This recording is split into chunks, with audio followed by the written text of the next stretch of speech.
오늘 아침 우리에게 주신 하나님의 말씀은 마태복음 9장 9절로 13절 말씀을 봉독하겠습니다.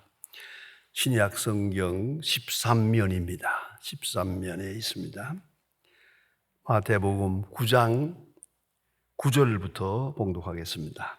이 계시의 말씀을 봉독할 때에 다 함께 하나님의 음성을 들으실 수 있기를 바랍니다.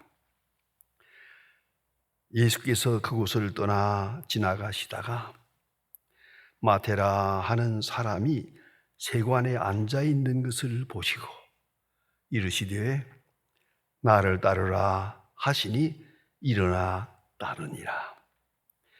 예수께서 마태의 집에서 앉아 음식을 잡수실 때에 많은 세리와 죄인들이 와서 예수와 그의 제자들과 함께 앉았더니 바리새인들이 보고 그들에게 이르되 어찌하여 너의 선생은 세리와 죄인들과 함께 잡수시느냐.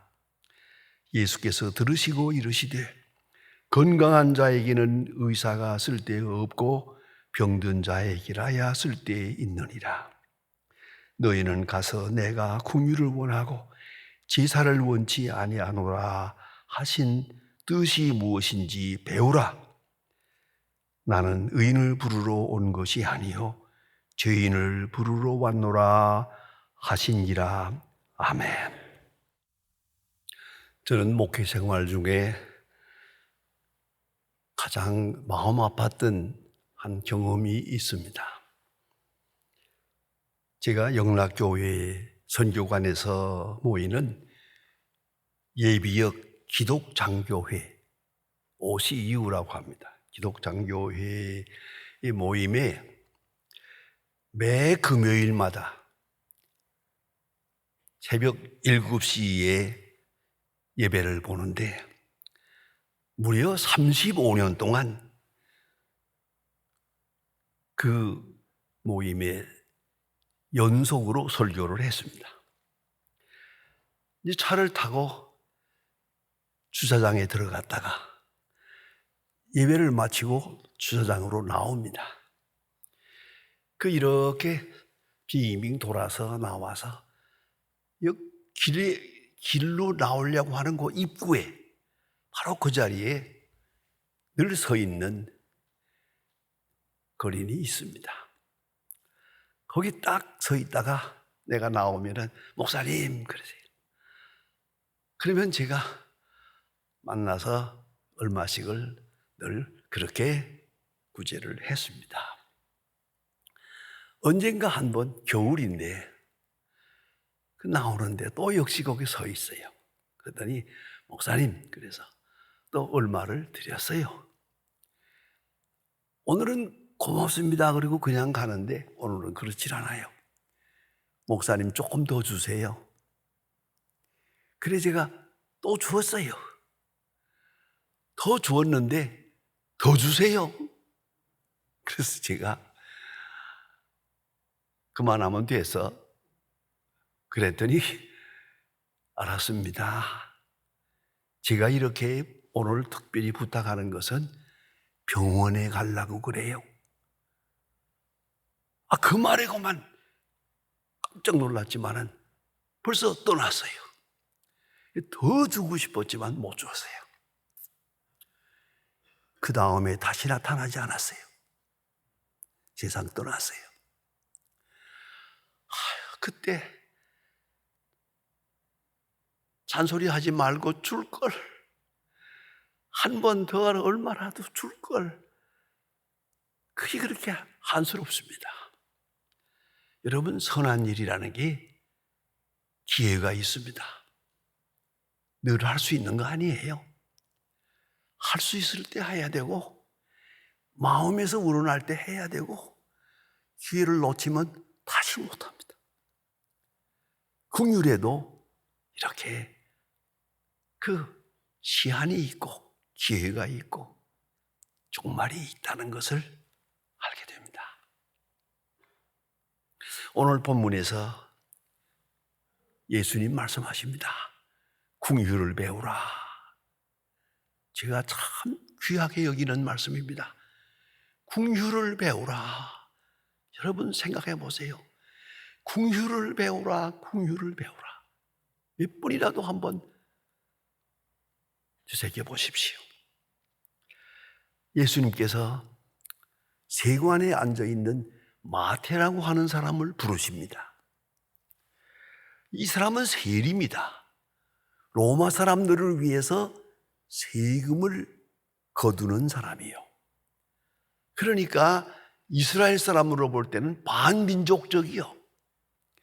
그리고 이들이 로마 사람들의 권력을 의지해서 수탈하고 폭행하고 아주 좋지 않은 일들을 많이 했어요.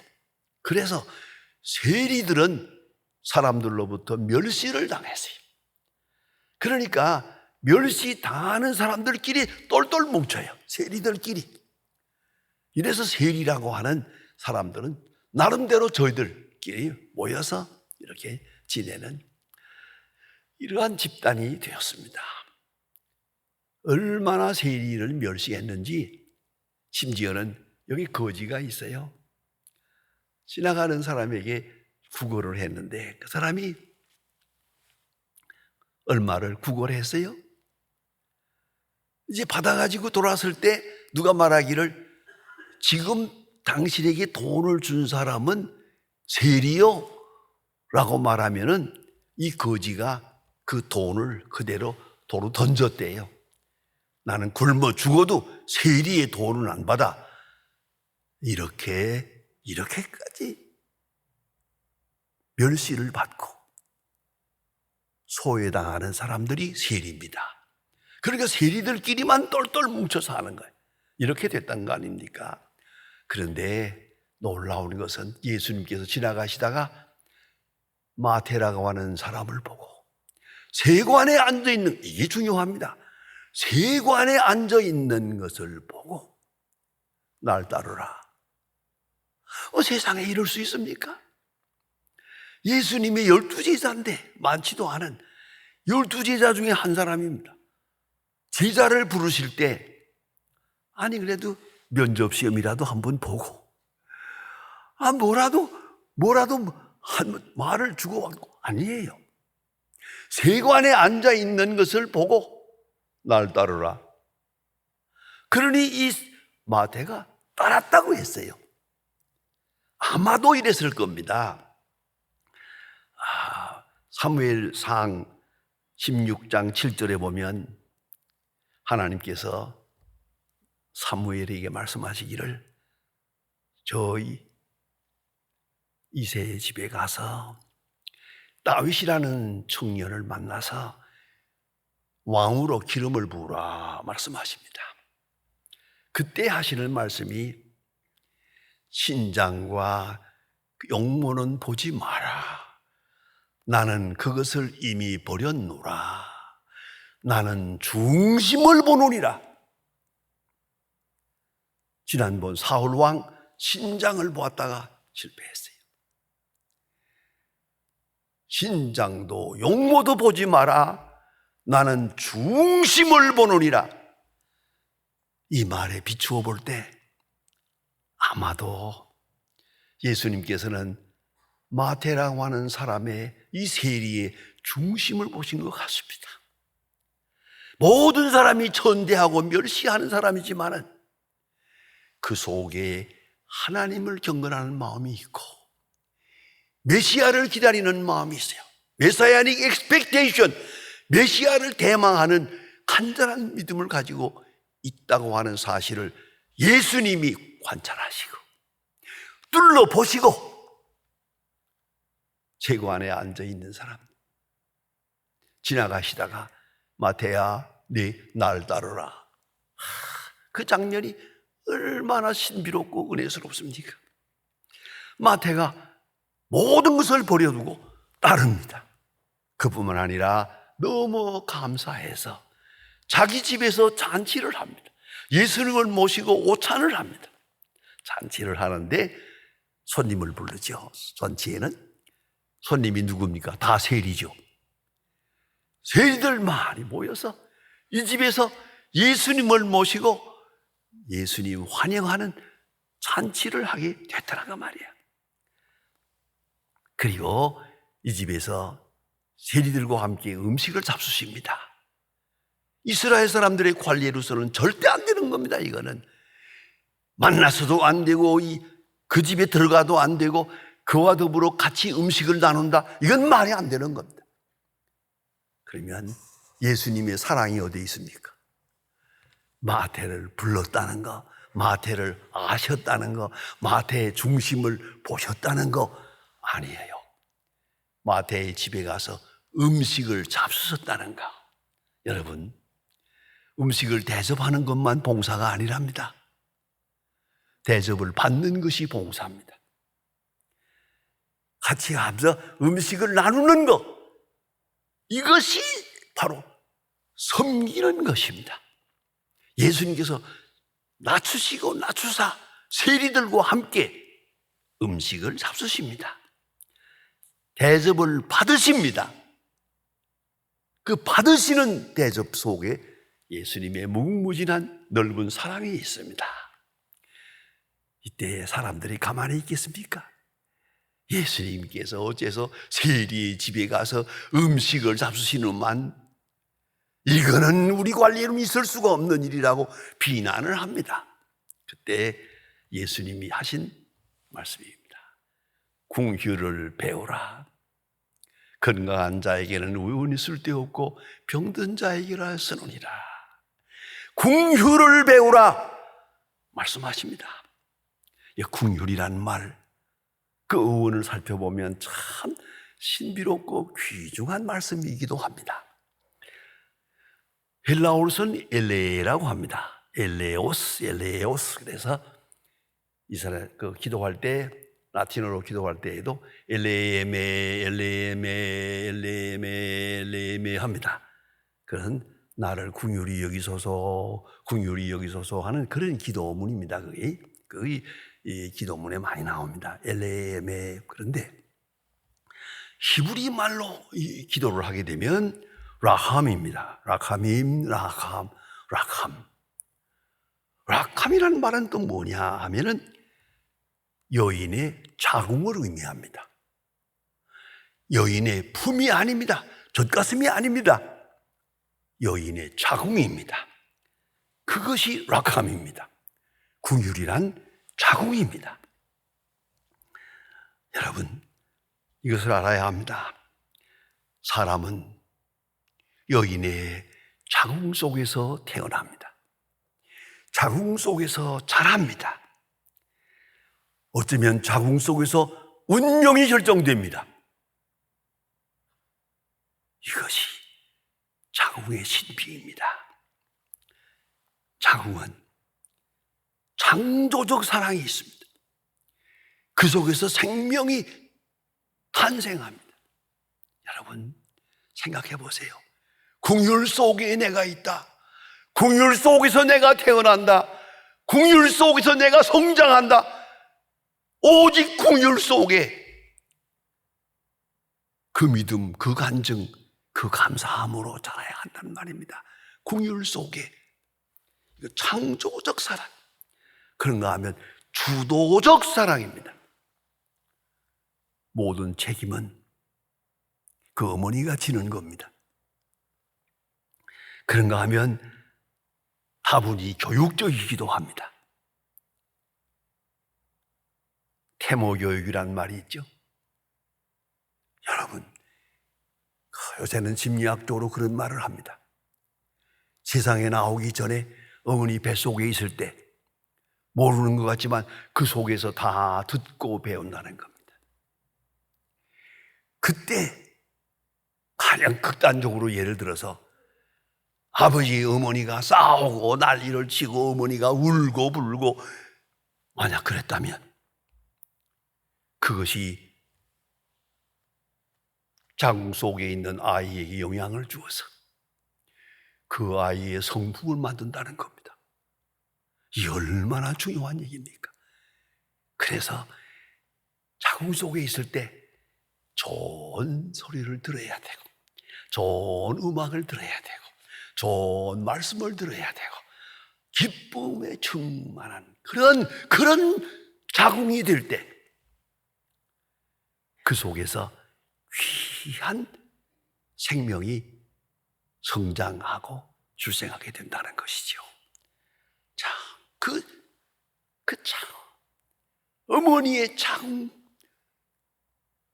속에 교육적 생명이 있고 인내와 희생의 살아요. 어머니의 오래 참음과 어머니의 희생적인 거룩한 사랑, 그 속에서 내가 출생하고 탄생한다는 것이죠. 이 얼마나 놀라운 얘기입니까? 궁율, 어머니의 자궁과 같은 그 궁율 속에 내가 있어요. 오직 그 궁율 속에 이걸 잊지 말아야 합니다. 예수님 십자가상에서 돌아가실 때 하신 말씀을 여러분이 잘 알고 있습니다. 하나님이여 저들의 죄를 사하소서. 저들이 하는 것을 모르기 때문입니다. 예수를 십자가에 못 박고 소리 지르는 사람을 향해서 하는 말씀입니다. 모르기 때문입니다. 그 넓은 사랑. 저들 다 모르기 때문입니다. 알았으면, 복음을 알았으면, 진리를 알았으면 저와 같이 사악해지지 않을 것인데 모르기 때문입니다. 저 사람, 많은 사람들의 모르기 때문에 그 책임을 누가 지는 겁니까? 복음을 전하지 않은 우리에게 있는 겁니다. 아직도 모르기 때문에. 그러나 예수님은 긍휼히 여기십니다. 십자가에 돌아가시면서까지도 하나님이여 저들의 죄를 사하소서. 모르기 때문입니다. 그 넓은 가슴, 그게 긍휼입니다. 그런가 하면 예수님이 친히 하신 귀중한 말씀이 있습니다. 긍휼에 대해서 말입니다. 마태복음 18장 33절에 있는 말씀입니다. 예수님께서 비유로 말씀하십니다. 한 사람이 10,000달란트 빚을 졌다. 10,000달란트. 그건 금화입니다. 10,000달란트가. 그런데 이 사람이 빚을 갚을 수가 없어요.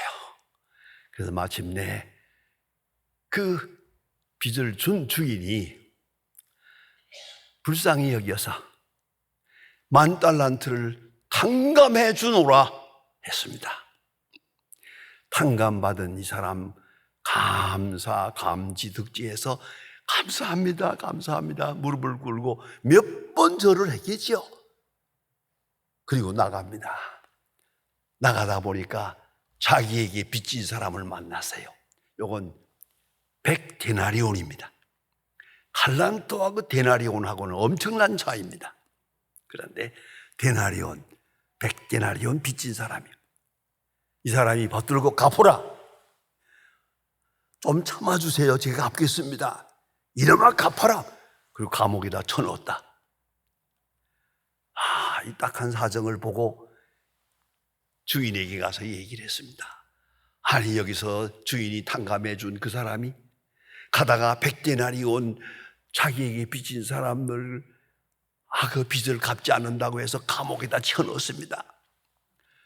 10,000달란트를 탕감해 준 주인이 이 사실을 듣고 불러와라. 내가 네게 10,000달란트를 탕감해 주었는데 그래 그 100데나리온을 탕감해 줄 수 없더냐 이놈아. 너도 갚아라. 감옥에다 쳐넣었다 라고 하는 말씀이에요. 예수님의 비유입니다. 한번 비교해 보십시다. 이거 많은 사람들이 연구해 봅니다. 10,000달란트가 얼마나 될까? 지금 와서 뭐 2000년 전 얘기니까 계산을 바로 하기가 어렵습니다만 그 관계성을 할 수가 있습니다. 10,000달란트가 한 1,000만 불에 해당합니다.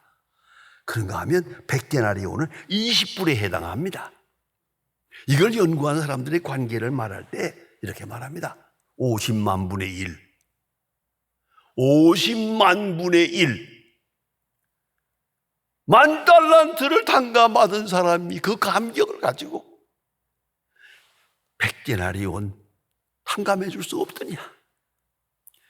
예수님은 말씀하십니다. 마땅히 너도 탕감해야 할 것이 아니겠냐?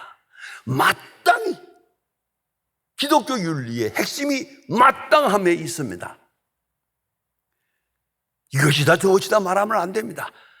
받은 은혜가 크기 때문에 은혜에 마땅하게, 그 받은 축복에 마땅하게, 탕감 받은 사람의 감격에 마땅하게 당연히 탕감해야 하겠죠. 마땅히. 그게 기독교 윤리의 핵심입니다. 긍휼을 입었으니 너도 긍휼을 베푸는 것이 마땅하지 않느냐? 그렇습니다. 꼭 잊지 말아야 합니다. 남을 판단하기 전에 내가 판단을 받는 존재예요. 내가 내게 빚진 자를 생각하기 전에 내가 하나님 앞에 빚졌다는 것을 잊지 말아야 합니다. 내가 먼저 탕감받은 긍휼의 수혜자입니다. 내가 긍휼을 입어야 할 사람입니다. 내가 긍휼을 베풀 사람이 아니야. 나는 긍휼을 입어야 할 사람이요. 입었고 마땅히. 아무 비판도 하지 마세요. 아무도 판단하지 마세요. 다 나보다 나으니까. 나는 당연히 마땅히 긍휼을 베풀어야 합니다. 당연히 긍휼을 베풀어야 합니다. 예수님 산상수훈에서 말씀하십니다. 마태복음 5장 7절에 긍휼히 여기는 자는 복이 있나니 저가 긍휼히 여김을 받을 것이미요. 그 소중한 팔복 중에 나옵니다. 긍휼히 여기는 자는, 사람에게 긍휼히 여기는 자는 하나님에게 긍휼히 여김을 받을 것이미요. 예수님의 말씀입니다. 여러분 너무나도 잘 외우는 주기도문 있지 않습니까? 주기도문 외울 때마다 가끔 걸리지 않아요? 내게 죄 지은 자를 사하여 준 것 같이 내 죄를 사하여 주옵시고. 죄 사함 받는 것은 하나님의 십자가의 은혜, 무조건적인 은혜 같이 보입니다만 아니옵시다. 하나의 조건이 있습니다. 내가 남의 죄를 사해야 합니다. 내가 남을 용서해야 합니다. 그렇지 않고는 내 주기도문도 하나님께 상달하지 않습니다. 이걸 잊지 말아야 합니다. 내게 죄 지은 자를 사하여 준 것 같이 내가 다 사합니다. 내 죄를 사하여 주옵소서. 여기 엄청난 절대적 조건이 있습니다. 그런 거로 긍휼을 배우라. 긍휼을 몸에 익혀야 합니다. 긍휼을 생활화해야 됩니다. 긍휼하심이 내 감정의 전체여야 합니다. 항상 긍휼한 마음으로, 불쌍히 여기는 마음으로, 하나님의 불쌍히 여기는 그 마음으로 세상을 봅니다. 저를 보고 나를 봅니다. 내가 그 긍휼 속에 내가 있습니다. 나는 10,000달란트 탕감받은 사람이다. 이 감격으로 오늘을 사는 겁니다. 다윗은 그의 시편 103편 13절에서 말합니다. 아버지가 자식을 불쌍히 여김같이 여호와께서 자기를 경외하는 자를 불쌍히 여기시라니. 여러분, 자식을 키우면서 보지 않습니까? 우리는 그들을 사랑합니다. 그들을 긍휼히 여깁니다. 왜요? 모르기 때문에. 그가 어떤 실수를 해도 모르기 때문에. 제가 언제 한번 어떤 목사님 댁에 갔더니 그 목사님이 좀 식구가 없어서 외손자를 하나 데려다가 키우더라고요. 그거 그거 하나만 있으니까 얼마나 버릇이 나빠요. 밖에 나가서 아이들하고 놀다 들어와가지고, 아니, 목사님, 자기 할아버지를 발길로 차면서, 이 새끼, 그러고 차더라고. 아니, 세상에. 우리가 깜짝 놀라서 이 목사님을 발로 차는 저런 나쁜 놈이 있나? 그랬는데, 목사님은 이리 오라고 그래가지고 또 그것도 안아주고 좋아해요. 그래서 내가, 저런 못된 놈을 내가, 목사님 왜 사랑하십니까? 그랬더니, 몰라서 그러는 건데, 얘가 할아버지가 뭔지 새끼가 뭔지 아나? 몰라서 그러는 건데. 그래서 예수님의 말씀이 생각이 나요. 하나님이여 저들의 죄를 사하소서. 모르기 때문입니다. 이게 궁휼이에요. 그게 할아버지의 궁휼이에요. 넓은 궁휼하심. 그 속에 우리가 있다는 걸 잊지 말아야 합니다. 궁휼을 배우라. 여러분, 내가 먼저 궁휼을 입었다. 안에 궁휼을 입어야 할 것이다. 내가 궁휼하심을 먼저 입고 사는 존재다. 그것부터. 그리고 궁휼하심을 제지로하여서 모든 사람 볼 때 궁휼한 마음으로, 불쌍히 여기는 마음으로, 그리고 그 속에 사랑하는 마음으로. 이것이 하나님의 사람의 모습입니다. 여러분, 마음에 깊이 생각하십시다. 궁휼을 배우라. 궁휼을 배우라. 궁휼을 생활화하라. 궁휼을 가슴에 가득 채워서 궁휼하심으로 궁휼을 배우라. 기도하십시다. 하나님 아버지, 오늘 아침도 저희들을 주의 전으로 불러주시고 주님 친히 하신 말씀을 우리가 여기서 듣게 해주심을 감사합니다. 세리의 집에서 하시던 말씀, 마태를 사랑하시고 그를 제자로 삼으시며 그를 기뻐하시면서 하시던 그 귀한 말씀, 궁휼을 배우라 하신 말씀을 되새겨봅니다. 궁휼이 없음으로 해서 불안하고 궁휼을 잊었기 때문에 우리가 하나님 앞에서 멀어지는 것을 잊지 말게 하시고 항상 내가 입고 있는 넓고 크고 깊은 궁휼하심을 생각하며 감사하게 하시고 그 궁휼하심에 응답하게 하시고 그리고 궁휼을 배우고 궁휼을 말하고 궁휼을 내 생활에 옮겨가면서 궁휼을 체험하면서 주의 주시는 은혜를 감격하게 하여 주시옵소서. 예수님의 이름으로 기도드립니다. 아멘.